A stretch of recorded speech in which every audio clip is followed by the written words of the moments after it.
I have worked in the Grand Hall of the Galactic Council for 190 cycles. In that time, I have seen great empires rise. I have seen them fall too, often because of one small mistake or one vote made in anger.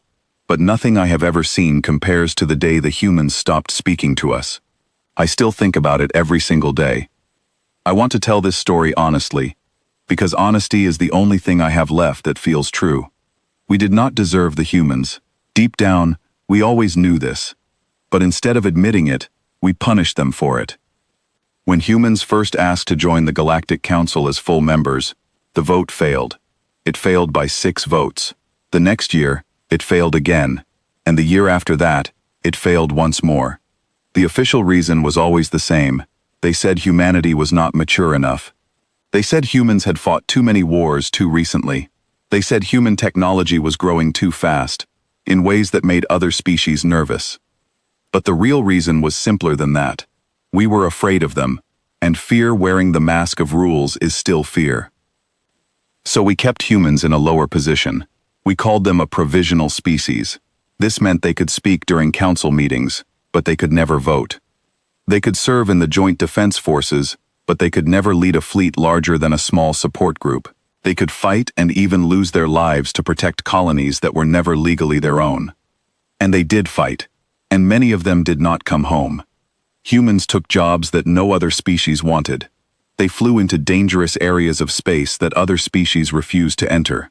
When a disaster called the Vex collapse damaged 3 colonies in a single year, it was human workers who rebuilt the supply systems from nothing.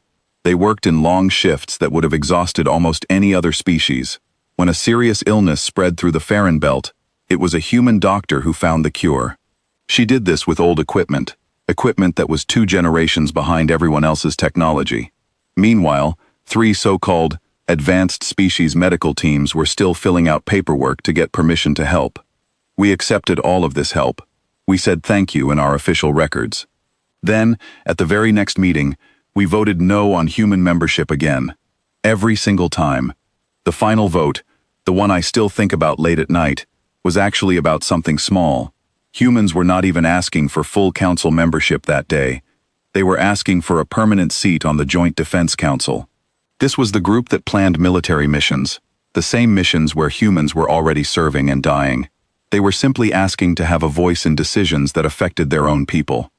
The vote was 17 against, 12 in favor, and 6 who chose not to vote at all. I was one of the 6. I have never forgiven myself for that choice. If even a few of us had voted differently, everything might have turned out differently too. Ambassador Reyes stood up when the final result was read out loud. She did not raise her voice. She did not remind us of the Vex collapse or the illness in the Farron Belt. She did not mention the 400 human names carved onto the memorial wall for soldiers who had given their lives in our defense. She said only one word: understood. Then she quietly collected her papers and walked out of the Grand Hall. It looked like any other day. It was not. Within 6 hours, every human ship connected to Council operations requested to return home immediately. Within 20 hours, human embassies across 40 different star systems began closing down. There was no chaos and no anger. It looked like a calm, planned move, the kind you might use when relocating for ordinary reasons. Within 48 hours, human home systems stopped responding to any outside signals at all. Their worlds were not destroyed. They were not abandoned either. They were simply sealed off, hidden behind technology we did not even know they had. To this day, we have never found a way through it. I am ashamed to admit that many in the Grand Hall celebrated when this happened. One council member, a leader from a very proud and powerful species, said this proved the provisional species finally understood its place. People actually clapped. I did not clap, but I also did not speak up against it. And silence in that room has always meant agreement. Our regret did not appear all at once. It came slowly at first, the way pain from a wound sometimes takes a while to be fully felt. Then, all at once, it hit us hard. The supply systems that human workers had built and maintained for years began to break down within a single season. No other species fully understood how those systems worked. It turned out that humans had never written down every detail. This was not because they wanted to keep secrets from us. It was because their systems were like living things. Humans adjusted them every single day, using judgment and experience that no instruction manual could ever fully explain. Because of this, several colonies near our borders lost their steady supply of medicine. 2 of those colonies lost it completely, with terrible results. Areas of space that human patrol ships once guarded suddenly became far more dangerous. Attacks from criminals and pirates tripled within a year. We realized, too late, that those areas had been peaceful for so long only because human patrols had quietly kept them safe the entire time. We had simply stopped noticing their hard work. Then came a serious event called the Kesserine Cascade. It was a huge technical failure that spread across an entire ring of space stations. In the past, a joint team that included human engineers would have arrived within hours to stop the damage from spreading. This time, there was no such team. It took 11 long days to finally bring the situation under control. Sadly, 40,000 lives were lost during those 11 days. That serious event was what finally pushed me to visit the old human embassy on our home station. Nobody had ever formally closed it down. It looked exactly as it had the day the humans left. Everything was clean and organized. The lights were still working, running on a slow automatic cycle, almost as if the humans expected to return soon for something small. Inside what used to be the ambassador's office, I found a single small data crystal sitting on the desk. It was addressed, in our own council language, to whichever of you finally comes looking. I played the recording. Ambassador Reyes's voice was calm. She did not sound angry at all. In fact, she sounded almost kind, and that gentleness affected me more than anger ever could have. "We are not leaving because we hate you," she said.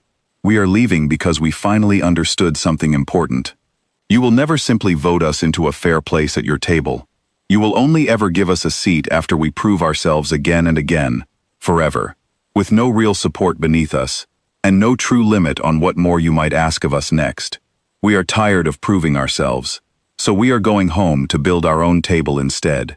You are always welcome to visit, once you are ready to sit with us as equals rather than as judges deciding our worth. Until then, we wish you well. We truly mean that. We helped build much of what has been holding your galaxy together. I hope you find others who can replace what we did. I do not think you will. But I hope so, for everyone's sake." The recording ended there, and the room felt very quiet after that. It has now been 11 years since that day. The human home systems remain sealed. 3 official groups from our council have tried to make contact since then. Each time, we received the exact same short message in reply, sent from a location we still cannot trace. The message always says only 2 words, "Not yet." We have tried to rebuild what we lost, but it has never felt the same. Our space lanes are less safe than before. Emergency response times are much slower now. A whole new generation of engineers has had to relearn skills the hard way, skills that humans once used with natural ease, built through years of quiet, unrewarded effort that most of us barely noticed at the time. I still sit in the Grand Hall today, after 190 cycles of service. I often think about those 6 votes that chose not to decide, my own vote among them. If we had chosen differently, everything might have changed. I think about an ambassador who did not yell, who did not threaten anyone, who did not even blame us directly. She simply said, "Understood," and then she let her people's quiet absence speak louder than any argument ever could have, while they were still sitting in that room with us. In our official council records, this event is simply called the withdrawal, but historians from other species have quietly started calling it something else. In private writings, in languages we do not always pay attention to, they are calling it something closer to the truth. They call it the Galactic Council's greatest regret. I believe, someday, humans will return. But I do not think they will come back simply because we asked in the right way, or because we apologized enough times, or because we offered them the perfect ceremonial title. I believe they will return only when they decide, on their own, that we are truly ready to meet them as equals, not as judges measuring their worth. Until that day comes, I keep the recording safe. Sometimes I visit the quiet, empty embassy and play it again, standing there in the soft light of that same slow automatic cycle the humans never turned off before they left. "We are not leaving because we hate you," she says, every single time, just as gently as before. I believe her completely, and honestly, That is the part that affects me the most.